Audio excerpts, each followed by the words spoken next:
حضرت معاذ بن جبل رضی اللہ تعالیٰ عنہ سے مروی ہے۔ اس حدیث کو دو اماموں نے روایت کیا ہے۔ امام بخاری نے بھی صحیح بخاری میں روایت کیا، اور امام مسلم نے بھی صحیح مسلم کے اندر روایت فرمایا۔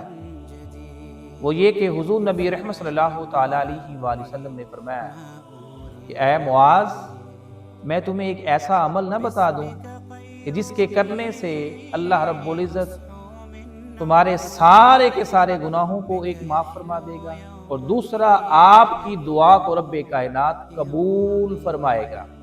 تو حضرت معاذ بن جبل رضی اللہ تعالیٰ عنہ حضور کی بارگاہ میں عرض کرتے ہیں، فدا قومی و ابی یا رسول اللہ صلی اللہ تعالیٰ علیہ وسلم، آپ مجھے وہ عمل بتا دیں، وہ دعا بتا دیں۔